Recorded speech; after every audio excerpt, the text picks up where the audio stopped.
الحمد لله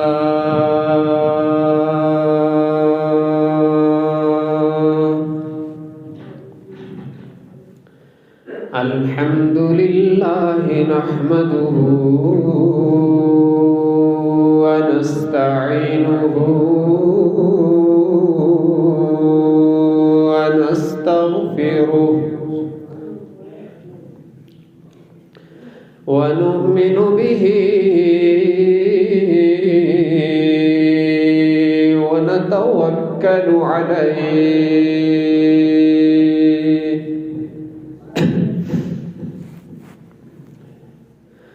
ونعوذ بالله من شرور أنفسنا ومن سيئات أعمالنا من يهده الله فلا مضل له ومن يضلله فلا هادي له ونشهد أن لا إله إلا الله وحده لا شريك له ونشهد أن سيدنا وسندنا وشفيعنا وقائدنا الأعظم وهادينا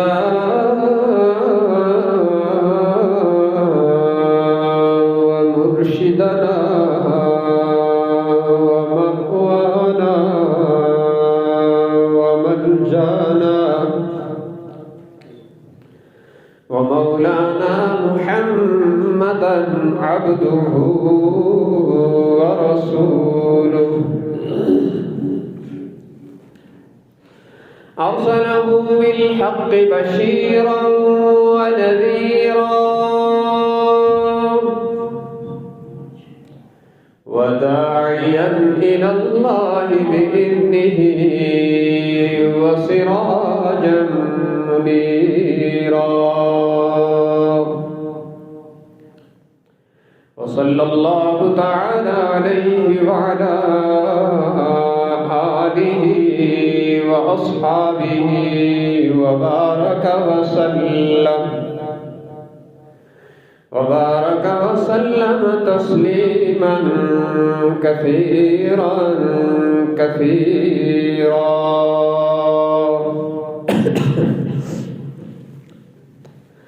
أما بعد فأعوذ بالله من الشيطان الرجيم بسم الله الرحمن الرحيم ما كان محمد أبا أحد من رجالكم ولكن رسول الله وخاتم النبيين وكان الله بكل شيء عليما. قال النبي صلى الله عليه وسلم فضلت على الأنبياء بست أعطيت جوامع الكلم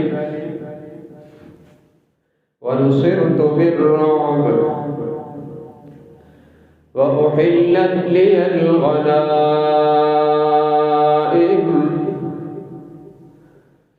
وجعلت لي الأرض طهورا ومسجدا وأرسلت إلى الخلق كافة وختم بي النبيون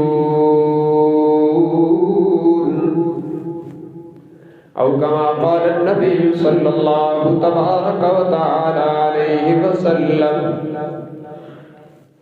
صدق الله وصدق رسوله النبي الأمي الهاشمي الأمين الكريم ونحن على ذلك لمن الشاهدين والشاكرين والحمد لله رب العالمين. إن الله وملائكته يصلون على النبي يا أيها الذين آمنوا صلوا عليه وسلموا تسليما. اللهم صل على محمد وعلى آل محمد كما صليت على إبراهيم وعلى آل إبراهيم إنك حميد مجيد. اللهم بارك على محمد وعلى آل محمد كما باركت على إبراهيم وعلى آل إبراهيم إنك حميد مجيد.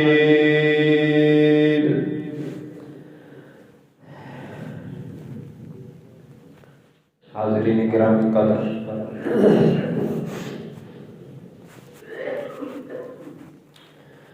اللہ تبارک و تعالی نے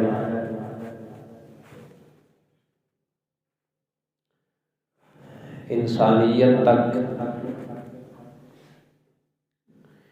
اپنا پیغام پہنچانے کے لیے اور انسانوں کو اپنی منشا اور اپنی مرضی بدلانے کے لیے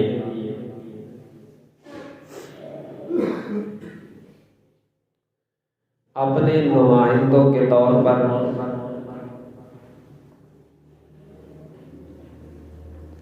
جن افضل ہستیوں کا انتخاب فرمایا انہیں حضرات انبیاء کرام علیہم الصلاۃ والتسلیمات کہتے ہیں۔ اللہ تبارک و تعالی نے انسان اول حضرت آدم علیہ الصلاۃ والسلام سے انبیاء کرام کے مبارک سلسلے کو شروع فرمایا اور انسان افضل و اکمل حضرت محمد صلی اللہ علیہ وسلم کی بابرکات اور افضل اور اعظم ہستی پر سلسلہ نبوت کو مکمل فرما دیا۔ اس کا نام عقیدہ ختم نبوت ہے کہ جن خوش نصیب ہستیوں کو اللہ نے اپنا پیغام دے کر مخلوق کی طرف پہنچانے کے لیے، انسانیت کی طرف پہنچانے کے لیے چنا، ان کا آغاز حضرت آدم علیہ السلام سے ہوا اور ان کی تکمیل حضرت محمد صلی اللہ علیہ وسلم کی مبارک ہستی پر ہو گئی۔ اسے کہتے ہیں عقیدہ ختم نبوت، اور یہ اسلام کے بنیادی عقائد میں سے ہے۔ جس طرح اللہ کو اکیلا ماننا مسلمان ہونے کے لیے ضروری ہے، اللہ تبارک و تعالیٰ کو ذات و صفات میں، اختیارات میں، تصرفات میں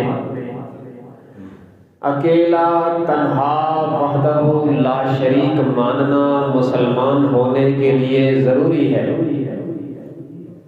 اگر کسی شخص کے عقیدے میں یہ بات شامل نہ ہو تو وہ مسلمان نہیں ہوتا۔ اللہ کی ذات و صفات میں مخلوق میں سے کسی کو بھی شریک کرنے والا مسلمان نہیں ہو سکتا۔ جس طرح موت کے بعد قیامت کے دن اللہ کے سامنے اٹھنے کا عقیدہ قیامت کو ماننا ضروری ہے۔ اگر کوئی شخص پاس بعد الموت کا منکر ہو تو وہ مسلمان نہیں ہو سکتا۔ اسی طرح حضرت محمد صلی اللہ علیہ وسلم کو آخری نبی ماننا بھی مسلمان ہونے کے لیے ضروری ہے۔ اگر خدا نہ خواستہ کوئی شخص کلمہ طیبہ بھی پڑھے اور حضور اکرم صلی اللہ علیہ وسلم کی تشریف آوری کے بعد کسی نئے نبی کی نبوت کو بھی مانے تو اسے اور سب کچھ کہا جا سکتا ہے لیکن مسلمان نہیں کہا جا سکتا۔ مسلمان ہونے کے لیے عقیدہ ختم نبوت کا دل و زبان سے اقرار اور یقین ضروری ہے، اس لیے کہ یہ عقیدہ ختم نبوت اسلام کی تکمیل کا عقیدہ ہے، دین کے مکمل ہونے کا یقین ہے۔ دیکھیں حضرت آدم علیہ السلام سے لے کر حضرت عیسیٰ علیہ السلام تک جتنے بھی انبیاء کرام تشریف لائے سب پر حق تھے اپنی اپنی جگہوں پر، لیکن کسی کی شریعت کے لیے اللہ نے عرش سے یہ اعلان جاری نہیں فرمایا کہ بس تمہارا دین مکمل ہے، بلکہ وقتی ضرورت کے تحت جتنے احکام و مسائل ضروری تھے اللہ نے دیے، اور وہ نبی وقت اپنی ذمہ داری ادا کر کے دنیا سے تشریف لے گئے، دوسرے نبی آئے تو ان کو نئے احکام دیے۔ کانت بنو اسرائیل تسوسهم الانبیاء کلما ہلک نبی خلفہ نبی۔ جناب محمد رسول اللہ صلی اللہ علیہ وسلم نے فرمایا بنو اسرائیل کی باغ ڈور ان کے انبیاء کرام سنبھالتے تھے، جب ایک نبی کا انتقال ہو جاتا تو اللہ دوسرا نبی بھیجے اور پھر وقتی ضرورت کے تحت احکام و مسائل بھی وہ لے کے آتے، لیکن فرمایا انا خاتم النبیین لا نبی بعدی، میں آخری نبی ہوں، میرے بعد اب کوئی نیا نبی نہیں آئے گا۔ تو پہلے انبیاء کرام کی شریعتوں میں تبدیلیاں ہوتی رہی، ترمیم ہوتی رہی۔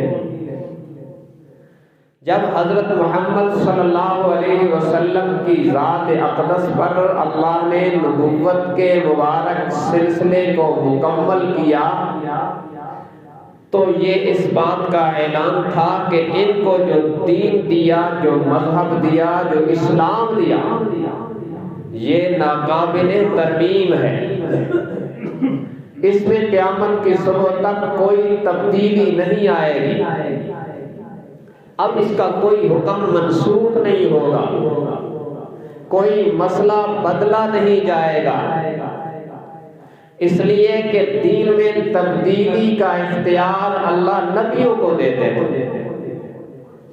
جب نبوت کا مبارک سلسلہ حضرت محمد صلی اللہ علیہ وسلم پر مکمل ہو گیا تو یہ اس بات کا اعلان ہے کہ دین مکمل ہوگا، اور اللہ نے جس ہستی پر نبوت کے مبارک سلسلے کو مکمل کیا انہی کے قلب اطہر پر وحی اتار کر یہ اعلان بھی کروا دیا کہ اب دین مکمل ہے، قیامت کی صبح تک اس میں کوئی تبدیلی نہیں کر پائے۔ یہ اعلان بھی یوں کہیں خفیہ میٹنگ میں نہیں کروایا،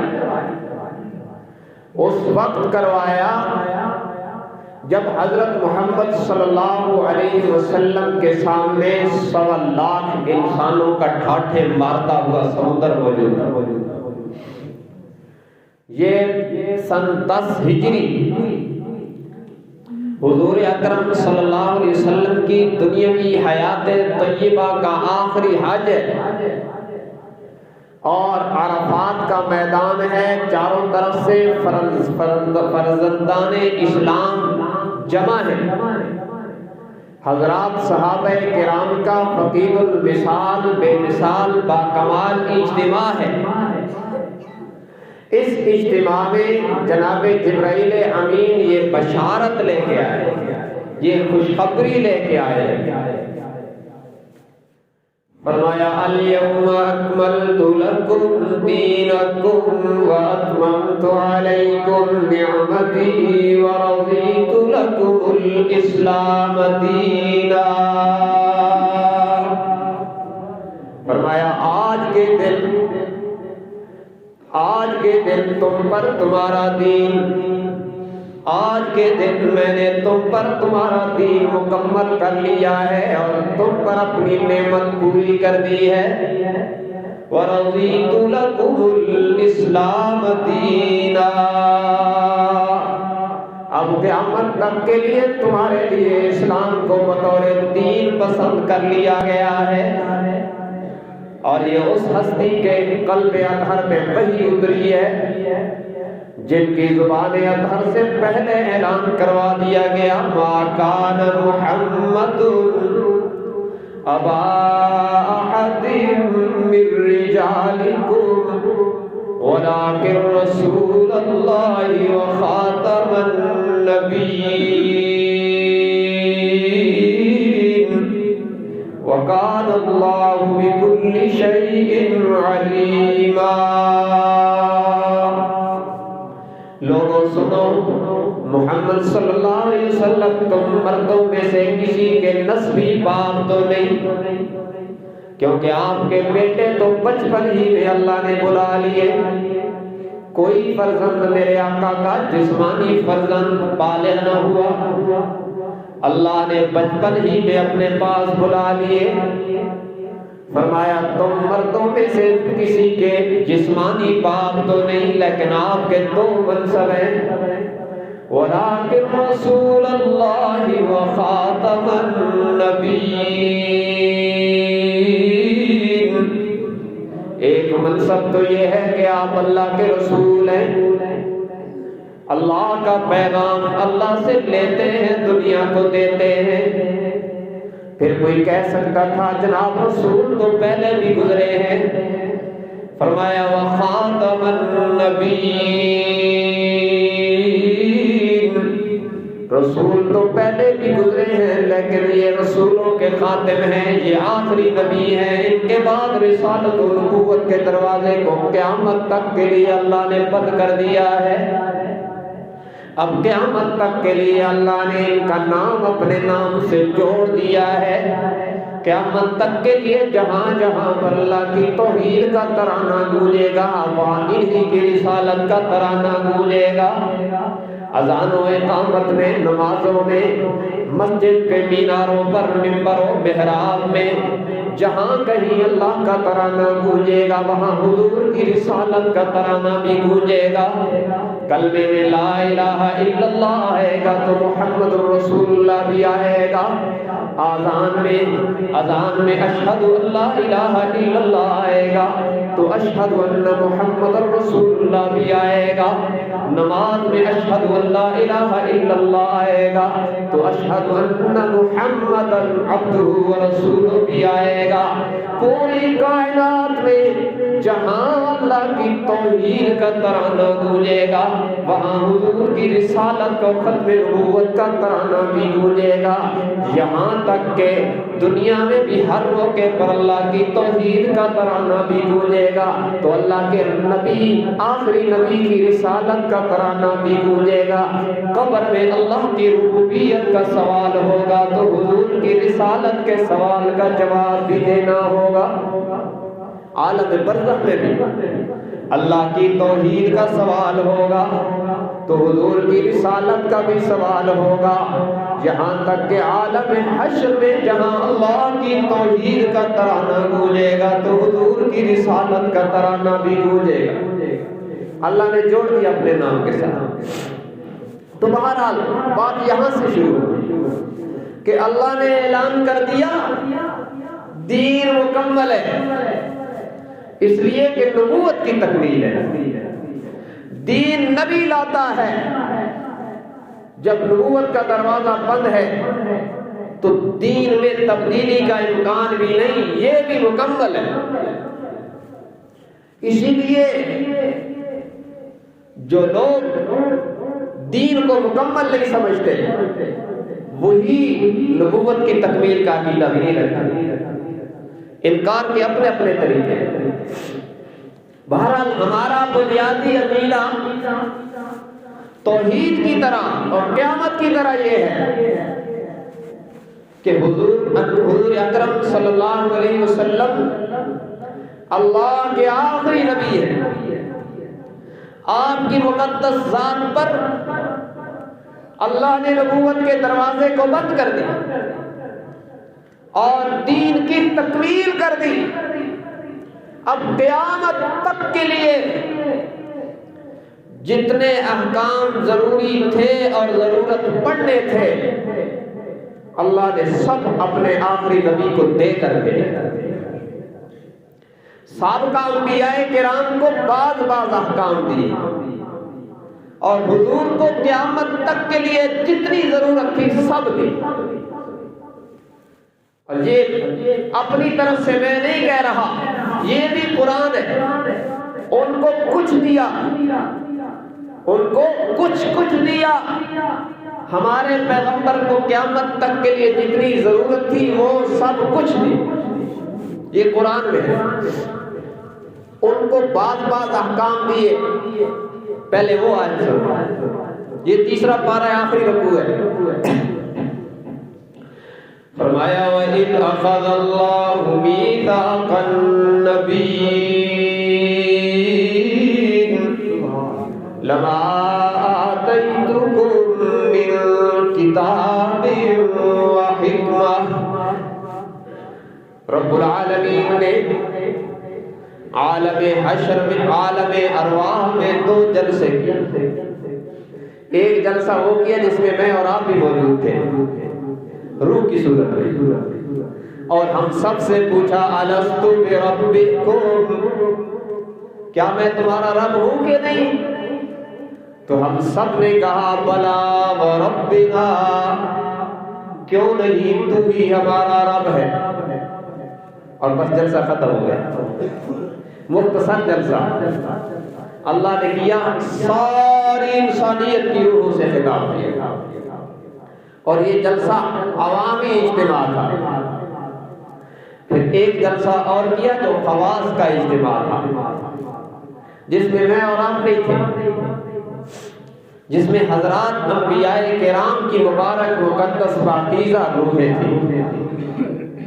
پھر ان سے خطاب کیا، اور یہ جلسہ کائنات میں سب سے نرالا تھا کہ جب خطیب خدا تھا، سامعین انبیاء تھے، اور موضوع شان محمد مصطفیٰ تھا صلی اللہ علیہ وسلم۔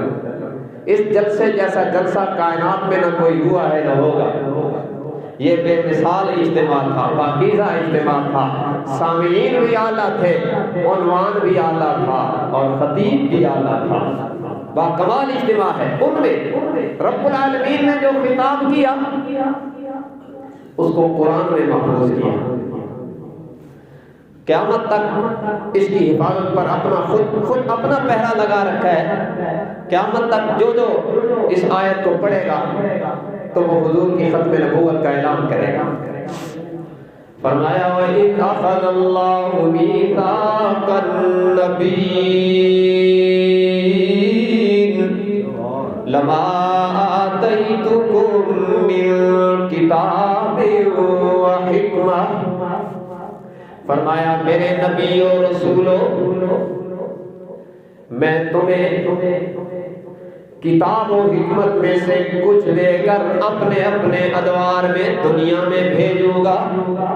کچھ کس کا معنی ہے؟ مل. عربی میں مل بہت سارے معانی کے لیے آتا ہے. ان میں سے ایک معنی یہ بھی ہے کہ کچھ بعض کے معنی میں بھی آتا ہے. کہتے ہیں نا جانی رجل، میرے جانی عشرۃ رجال منہم عالم، میرے پاس 10 بندے آئے، ان میں سے کچھ ایک عالم بھی تھا. یہ من بتاتا ہے. یہ من پاس کچھ بتلانے کے لیے بھی آتا ہے. یہاں اسی معنی میں ہے کہ ہم اللہ رب العزت فرماتے ہیں میں تمہیں کتاب و حکمت میں سے من کتاب و حکمہ، کتاب میں سے بھی کچھ دوں گا. کسی کو صحیفہ دوں گا، کسی کو تورات دوں گا، کسی کو انجیل دوں گا، کسی کو زبور دوں گا، اور شریعتوں میں سے بھی احکام بھی کچھ جو وقتی ضرورت کے لیے ہوں گے، بدل جائیں گے. اگلا نبی آئے گا، نئی شریعت لائے گا، یہ بدلتا رہے گا. یہ کتاب و حکمت میں سے کچھ دوں گا تمہیں، اور تم اپنی اپنی ذمہ داری نبھاؤ گے. لیکن پھر کیا ہوگا؟ فرمایا ثم جاءکم رسول، پھر تم سب کے بعد میرا عظیم رسول آئے گا.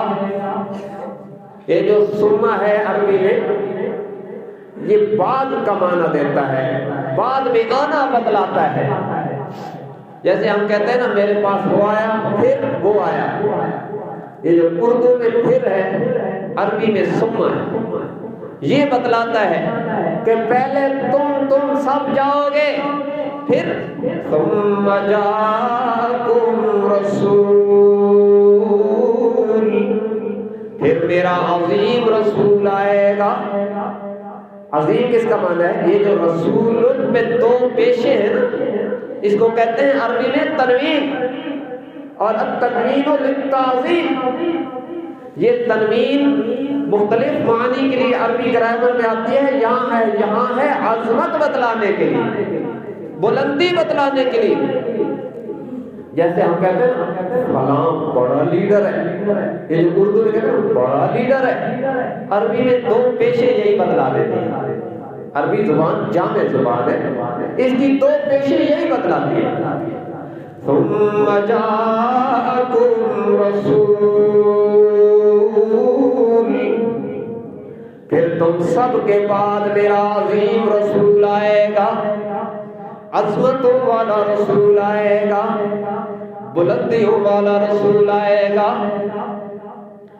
میں نے تصور کی دنیا میں قرآن کی روح سے سوال کیا کتنی بلندیوں والا ہوگا، تو قرآن نے اپنے جلالی لہجے میں جواب دیا. ذرا پڑھیے نا، سابقہ انبیاء کو بھی پڑھیے، پھر امام الانبیاء کو بھی میری آیات میں پڑھیے نا.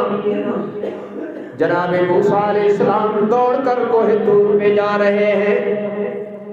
رب العالمین فرما رہے ما اعجلک عن قومک یا موسیٰ،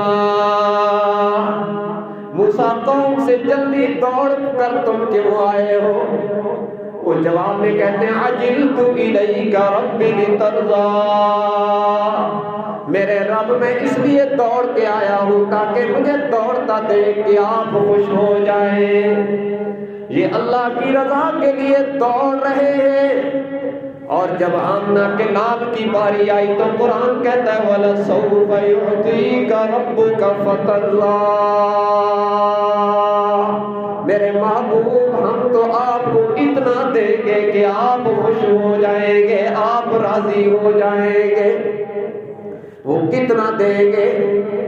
تو قرآن کریم نے کہا اِنَّا أَعْطَيْنَاكَ الْكَوْثَرَ۔ یہ سورہ کوثر کو سب کو آتی ہے تقریباً، نمازوں میں پڑھتے ہیں، اور بعض لوگ تو بس سورہ کوثر اور اخلاص ہی پڑھتے ہیں۔ کاش کہ ہم سمجھتے بھی کہ اس میں کیا ہے۔ رب العالمین نے فرمایا اِنَّا أَعْطَيْنَاكَ الْكَوْثَرَ، میرے محبوب دنیا اور آخرت کی ساری بھلائیوں کو سمیٹ کر ہم نے آپ کے دامن میں ڈال دیا ہے۔ یہ ہے عظمت۔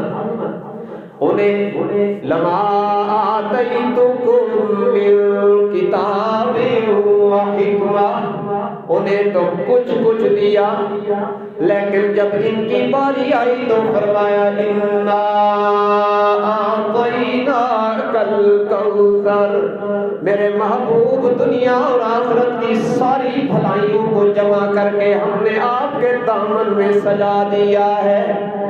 قیامت تک کے لیے جتنے احکام و مسائل کی ضرورت تھی، جتنی وعظ و نصیحت کی ضرورت تھی، ہم نے سب کو سمیٹ کر قرآن و سنت بنا کر آپ کے دامن میں سجا دیا ہے۔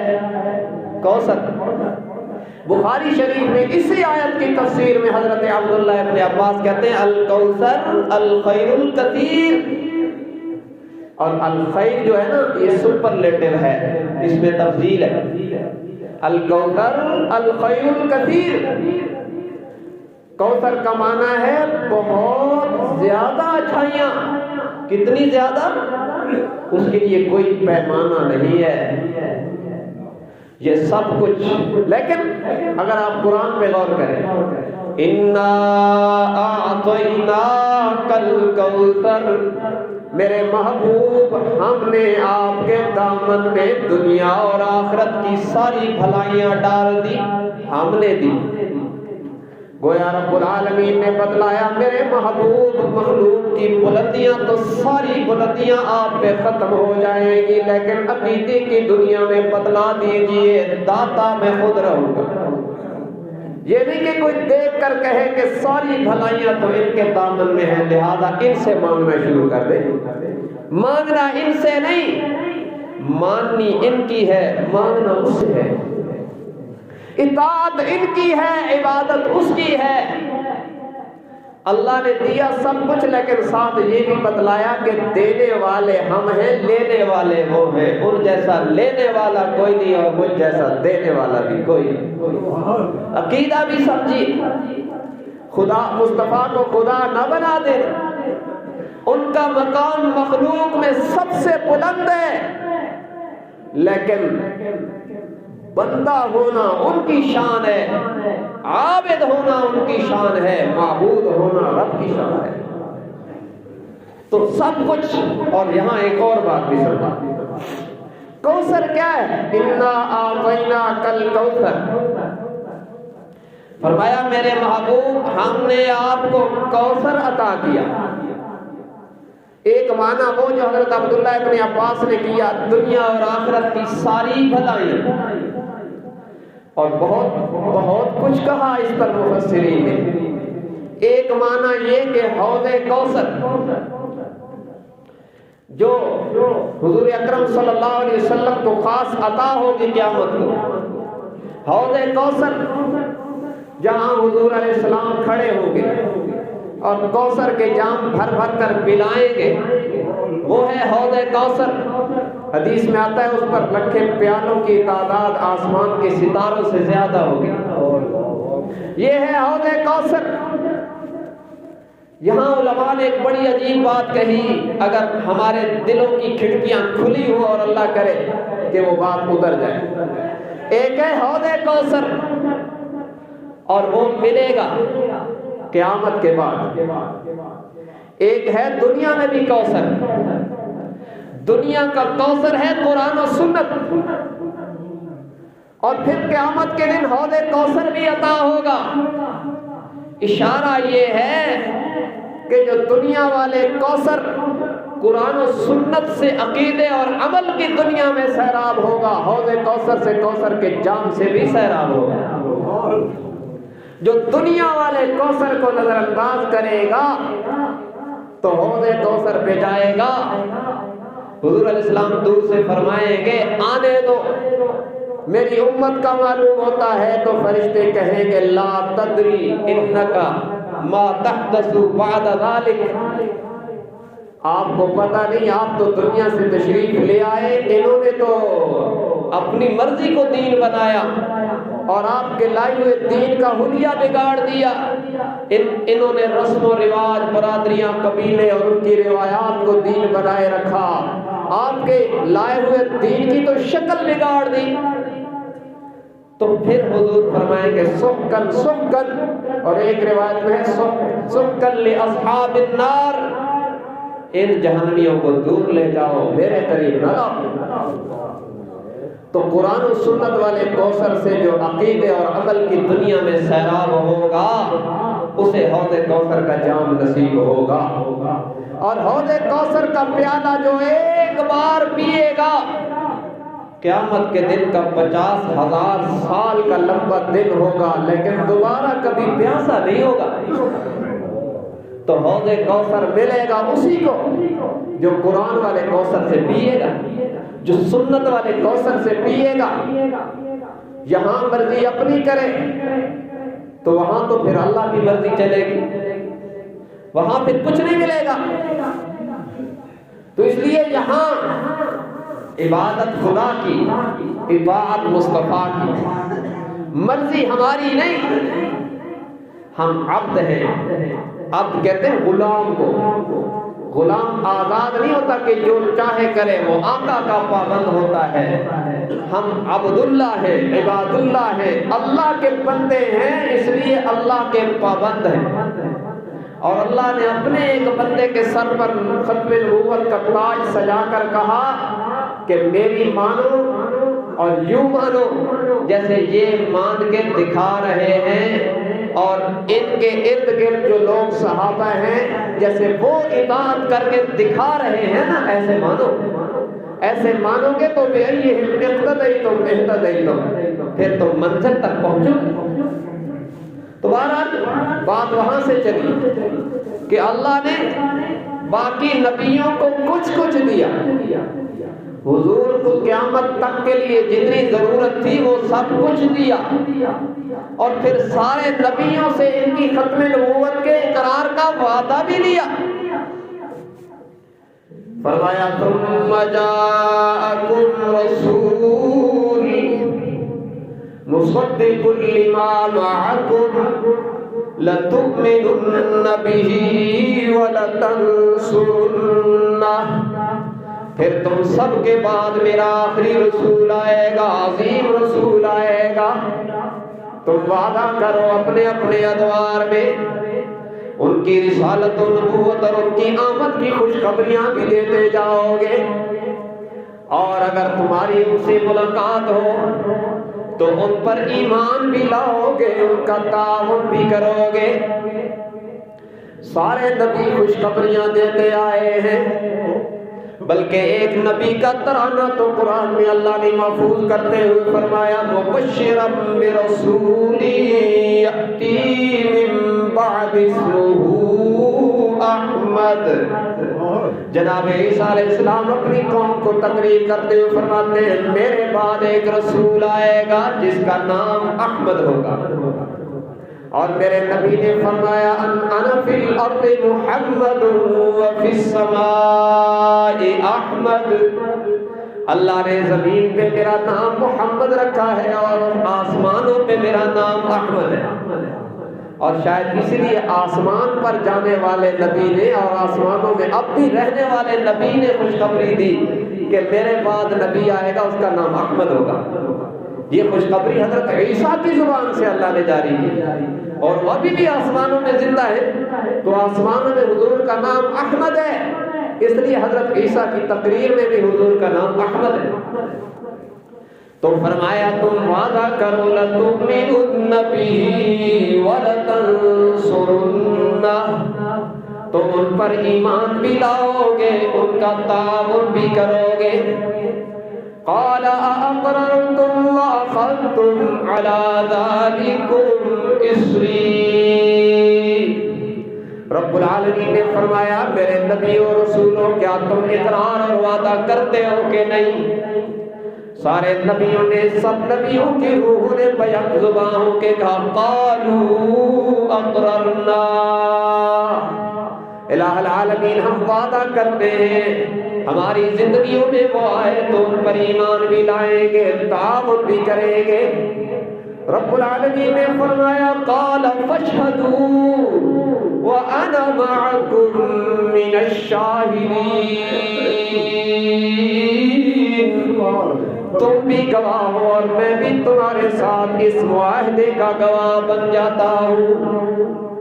اور پھر سارے نبیوں نے، رسولوں نے اپنے اپنے ادوار میں خوشخبریاں بھی دی ہیں، اور معراج کی رات میں سب نے ایمان لا کر اور آپ کی ابتدا میں صفوں میں کھڑے ہو کر تعاون بھی کر دیا اور انہیں آخری اور سب سے اعلیٰ اور امام بھی مان لیا۔ مسجد اقصیٰ میں میرے آقا کی سواری حرم سے چلی، حتیم سے چلے ہیں میرے آقا، کیونکہ بخاری میں ہے حضور علیہ السلام فرماتے ہیں میں حتیم کعبہ میں سویا ہوا تھا اور کچی کچی نیند میں تھا کہ مجھے جگانے والے نے آ کے جگا دیا اور معراج کا سفر شروع ہوا۔ تو یہ حرم کعبہ سے سواری چلی اور مختلف مرحلوں سے گزرتی ہوئی مسجد اقصیٰ میں پہنچی تو دیکھا کہ مسجد اقصیٰ بھری ہوئی ہے، جناب آدم سے عیسیٰ تک سارے برگزیدہ لوگ موجود ہیں، سارے نبی موجود ہیں۔ اب آذان و اقامت کے بعد جناب جبرائیل نے میرے آقا کا مبارک ہاتھ پکڑ کے مصلی پہ کھڑا کر دیا۔ سارے نبیوں نے پیچھے کھڑے ہو کر عملی طور پر بتلا دیا کہ ہم سب مقتدی ہیں، امام یہی ہے۔ یہ تعاون بھی ہو گیا، ایمان بھی ہو گیا۔ اور پھر ہم کہتے ہیں نبی کون ہوتا ہے؟ نبی وہی ہے جس نے معراج کی رات مسجد الاقصیٰ میں آ کر نماز پڑھی، وہ نبی ہے۔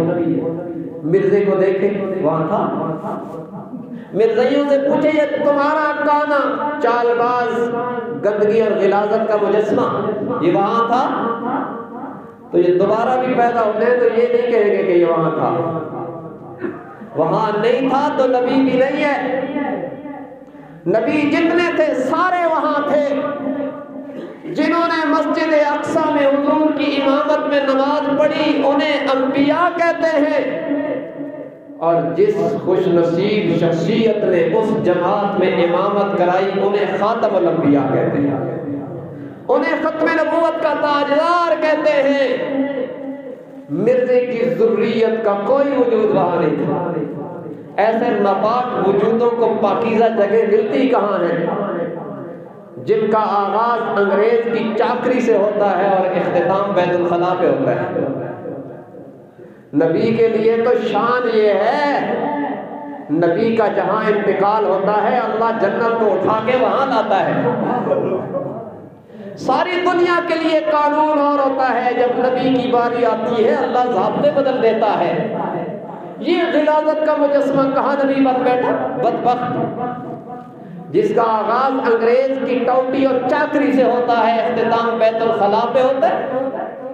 ہم تو ختم نبوت کا تاج اس پر گزیدہ ہستی پر مانتے ہیں جن کی بلندیوں کا آغاز بیت اللہ سے ہوتا ہے اور جن کے جسمانی معراج کی اختتام عرش مولا پہ ہوتی ہے، جن کا سفر بیت اللہ سے شروع ہوتا ہے اور عرش تک جاتا ہے، اور جن کی بلندیوں کو اللہ کے علاوہ صحیح معنوں میں کوئی جانتے نہیں۔ ہم تو انہیں مانتے ہیں جن کے لیے اللہ جنت اٹھا کے لاتا ہے۔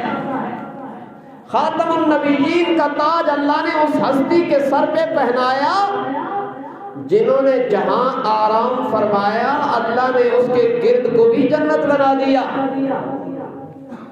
ما بین بیتی و منبری روضۃ من ریاض الجنہ.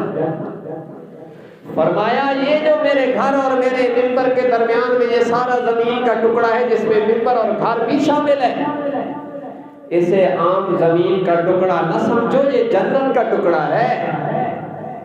اور آج بھی حضور وہیں آرام فرما ہے. یہ جنت ہے، اللہ نے جنت بنا دیا جہاں نبی نے قدم رکھا، اور باقی مخلوق کے لیے ضابطے اور رکھے.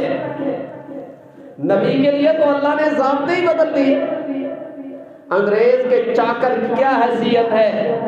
چے نسبت خاک را بعالم پاک. اس غلاظت کے مجسمے کو اس پاک منصب سے بھلا کوئی نسبت ہو سکتی ہے؟ نبوت کا منصب تو اتنا پاک ہے، لا یقع الذباب علی الثیاب. یہ جو ہمیں مکھیاں تنگ کرتی ہیں نا گندی، اللہ نبی کے کپڑے پر اسے بھی نہیں بیٹھنے دیتا تھا. یہ نبی کی شان جدا ہے. ہمارا پسینہ نکلے تو بدبو آتی ہے، محمد کا پسینہ مہکے تو خوشبو مہک جاتی ہے. ہم سو جائیں تو وضو ٹوٹ جاتا ہے. نبی سوتے ہیں، سو کر اٹھتے ہیں اور نماز پڑھا دیتے ہیں اور بتلاتے ہیں تنام عینای ولا ینام قلبی. میری نیند وضو نہیں توڑتی، اس لیے کہ تم سوتے ہو تو آنکھیں بھی سو جاتی ہیں، دل بھی غافل ہو جاتا ہے، لیکن جب میں سوتا ہوں تو آنکھیں سو جاتی ہیں، دل اللہ کی یاد میں جاگتا رہتا ہے. یہ نبی کی شان ہے. ارے یہ شان کائنات میں اور کسی کو نہیں ملی کہ ادھر دروازے پہ اسرائیل بھی آ کے رک گیا وہ. اور پھر ایک اور بات سنو، آپ کی ایمان کو تازہ کرے. ہر بچہ جب دنیا میں آتا ہے تو روتا ہے. کیوں روتا ہے؟ علماء نے بہت ساری باتیں کہی.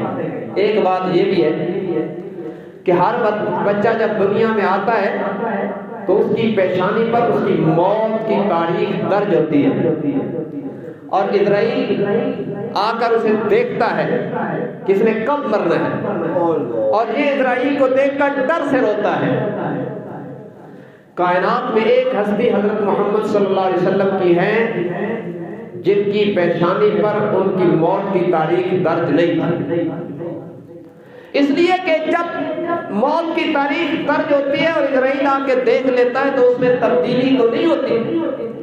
پھر بندہ اسرائیل کا پابند ہو جاتا ہے کہ اب اس نے وقت مقرر پہ آ جانا ہے اور روح قبض کر لینی ہے. اللہ نے اتنا بھی پسند نہیں کیا کہ میرا محبوب اسرائیل کا پابند رہے، اس لیے تاریخ درج نہیں کی. اور آخری ٹائم ہے، میرے آقا دنیا سے جا رہے. جناب جبرائیل آئے اور آ کے عرض کی آقا ملک الموت دروازے پہ کھڑے ہیں، اجازت کے منتظر ہیں. اگر آپ اجازت دیں تو اندر آئیں گے، نہ دیں تو واپس چلے جائیں گے. لیکن اس نے نہ پہلے کسی سے اجازت لی ہے، نہ قیامت تک کسی سے لے گا. اسے اللہ کا آرڈر یہی ہے کہ خبردار اجازت لے کے جانا، بغیر اجازت کے نہ جائیے گا. تو میرے آقا نے فرمایا جبرائیل آپ کی کیا رائے ہے؟ تو انہوں نے عرض کی آقا اللہ آپ کی ملاقات کے شوق میں ہے. بہرحال لمبی باتیں میں سمجھانا یہ چاہتا ہوں، یہ ختم نبوت کے تاجور کی خصوصیت ہے. اس بدبخت کو کیا نسبت ہے اس منصب سے؟ یہ کتنا پاک منصب ہے. یہاں تو اسرائیل بھی ہاتھ باندھے کھڑا ہے، اجازت ملے تو اندر جاؤں. فرشتہ خالص نورانی مخلوق ہے اور وہ اجازت کا منتظر ہے. اور پھر اجازت ملی اور وہ اندر گئے اور اللہ کا قانون پورا ہوا. لیکن ساری دنیا، سارے انسان، موت ان پر اپنا اثر طاری کرتی ہے. لیکن یہ ختم نبوت کا تاج پہن کے آنے والے اللہ کے آخری نبی یہ ایسی شان رکھتے ہیں کہ موت تو بڑے بڑوں کی شکلیں بگاڑ دیتی ہے نا، چہرے زرد پڑ جاتے ہیں، لیکن ان کے انتقال کے بعد حضرت ابو بکر کا تخیل ہے، فرمایا طبت حیا و میتا، میرے محبوب آپ کو اللہ نے وہ جمال عطا کیا کہ موت کے آنے سے بھی جس کی رعنائیوں میں فرق نہیں آیا۔ موت بڑے بڑوں کی شکلیں بگاڑ دیتی ہے، لیکن آپ کا سراپا اقدس دنیا میں آپ جب موجود تھے تب بھی چمک رہا تھا اور آج بھی جگمگا رہا ہے۔ یہ خصوصیت ہے کہ ان کے جمال میں فرق نہیں آیا، بلکہ سراپا اقدس پہلے سے زیادہ چمک و دمک کے ساتھ موجود ہے۔ اور پھر تیرے میرے لیے تو قانون ہے کہ غسل دیں تو کپڑے اتار دیں، لیکن نبی کے سطر پر ان کے انتقال کے بعد بھی اللہ پہرا لگاتا ہے۔ میرے آقا کو غسل دیا گیا، قانون تو پورا ہوا، لیکن لباس مبارک نہیں اتارے گئے، اس لیے کہ ہمارے جسم سے تو موت کے بعد بھی گندگیاں نکلتی ہیں نا، اور نبی کا بول و براز جہاں جاتا ہے وہاں بھی خوشبوئیں مہکتی ہیں۔ اللہ انہیں پاک بناتا ہے، اس لیے مبارک لباس میں غسل دیا گیا۔ اور پھر یہ کہ ہمیں اٹھا کر قبرستان لے جایا جائے گا۔ پھر اگر عمل اچھے ہوئے، اللہ کرے اچھے ہوئے، تو قبر جنت کا باغ بنے گی، لیکن تیری میری میت چل کے تو جائے گی جنت تک، کندھوں پر اٹھا کر اسے لے جایا جائے گا۔ پیر ہے، ولی ہے، جو بھی ہے، مولوی ہے، چودھری ہے، سب کو کندھوں پہ اٹھایا جائے گا، قبرستان لے جایا جائے گا، اور پھر اگر اللہ نے کرم کیا تو اس کی قبر جنت کا باغ ہوگی۔ گویا یہ جنت تک چل کے گیا۔ نبی کے لیے اللہ نے اتنا بھی گوارا نہیں کیا کہ کوئی یہ کہے نبی کی جنت وہاں تھی اور نبی چل کے وہاں گئے، قانون ہی بدل دیا۔ حضرت ابوبکر نے فرمایا میں نے آقا سے سنا تھا نبی کا جہاں انتقال ہوتا ہے وہی نبی آرام فرماتے ہیں، اس لیے اسی حجرہ عائشہ میں میرے آقا کا مبارک وجود دفن کیا گیا۔ یہ بتلا دیا گیا کہ نبی انتقال کے بعد بھی چل کر جنت نہیں جاتے، بلکہ جہاں نبی آرام فرماتے ہیں جنت چل کے وہیں آ جایا کرتی ہے۔ بلکہ اسی وجود کے صدقے مجھ جیسے اور آپ جیسے گناہگاروں کو بھی یہ اعزاز مل گیا کہ ہمیں بھی اس ٹکڑے میں جا کر اپنی قسمت کے چمکنے کا احساس ہوتا ہے کہ ہم بھی جنت میں آ گئے ہیں۔ یہ جو ریاض الجنہ ہے یہ ختم نبوت کے صدقے ملا۔ سابقہ شریعتوں میں کوئی جگہ ایسی نہیں تھی جس کے متعلق یہ اعلان ہو کہ یہ جنت کا ٹکڑا ہے۔ یہ اس شریعت میں ختم نبوت کے صدقے میں اس امت کو اعزاز ملا کہ اب جب ہم 2 رکعتیں وہاں جا کے پڑھ لیتے ہیں تو ہمیں اپنے نبی نے بدلا دیا کہ تم نے عام زمین پر نہیں جنت کی زمین پر پڑھی۔ اسی لیے وہاں علماء نے لکھا ہے کہ وہاں 2 رکعتیں پڑھو، ہاتھ اٹھاؤ، آنسو بہاؤ اور اللہ سے کہو یا اللہ جو ایک بار جنت میں آ جائے تو پھر آپ کا قانون یہ ہے کہ آپ اسے نکالا نہیں کرتے۔ ایک بار میں گناہوں کے باوجود یہاں آ گیا تو اب وہ جنت بھی پکی کر دے۔ یہ سب کچھ، یہ سارے اعزازات ختم نبوت کے صدقے ہمیں عطا ہوئے۔ تو اس لیے میں بات یہ کر رہا تھا کہ نبی بہت پاکیزہ منصب ہے۔ یہ اس طرح کے گندے لوگ غلاظت جن کے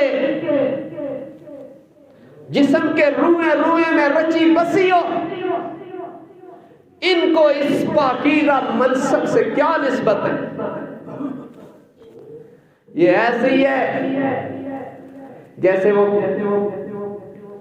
دن کو سورج طلوع ہوتا ہے اور چمگادڑ کو نظر نہیں آتا اور وہ کہتی ہے کہ سورج پہ لعنت ہو، یہ کیوں نکل آیا؟ تو اس کی لعنت اس کے اپنے منہ پر پڑتی ہے، سورج کی روشنی میں کوئی فرق نہیں پڑتا۔ تو مرزا اور اس کی ذریت اور اس جیسے دجالوں کے جھوٹے دعووں سے ان کے اپنے منہوں پر لعنت پڑتی ہے۔ حضور کی ختم نبوت کا سورج چمک رہا ہے اور قیامت کی صبح تک بلکہ حشر کے میدان میں بھی چمکے گا، اس کی چمک دمک میں کوئی فرق نہیں پڑتا۔ ہمارے ایمان اور عقیدے کا حصہ ہے، اس لیے اس پہ نو کمپرومائز ہو، بہت زیادہ ٹائم ہو گیا۔ تو بہرحال یہ پرسوں انشاءاللہ 95 میں ختم نبوت کانفرنس ہو رہی ہے۔ ہم اپنے عقیدے کا اظہار کرتے ہوئے اور حضور سے محبت کا اظہار کرتے ہوئے اور اس امید پر کہ شاید حضور کی ختم نبوت کے لیے اٹھنے والے یہ چند قدم اللہ کو پسند آ جائیں اور ہم گناہگاروں کو قیامت کے دن حضور کے مبارک جھنڈے لواء الحمد کے نیچے جگہ مل جائے تو ہمارا کام بن جائے گا۔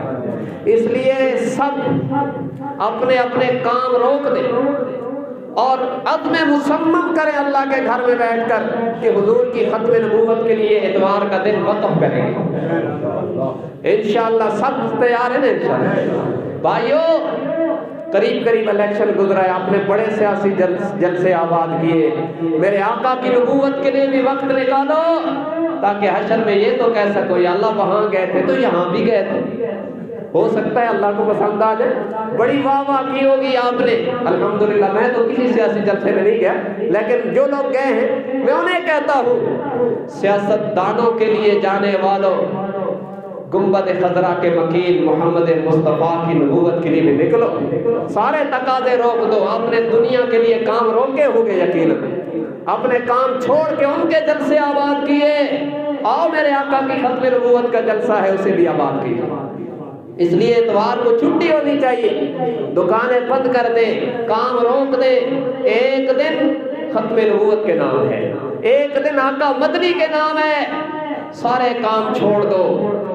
ہو سکتا ہے اسی کی برکت سے، ویسے تو ہمارے پلے کچھ بھی نہیں ہے، ہو سکتا ہے اس کی برکت سے ہماری نجات ہو جائے۔ اس لیے ختم نبوت کانفرنس میں انشاءاللہ ہم سارے ضرور جائیں گے، اور اتوار کو انشاءاللہ 12:35 پہ یہاں اس مسجد میں جماعت کھڑی ہوگی، یہاں کے اور گرد و نواح کے ساتھی سارے یہیں اکٹھے ہوں، یہیں سے گاڑیاں ہوں گی اور قافلہ جائے گا۔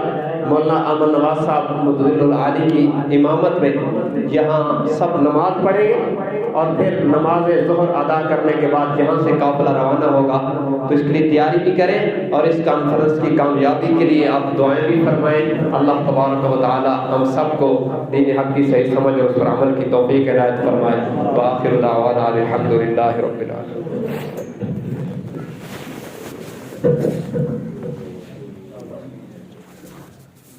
Recorder. Double tap to activate. Pause recording.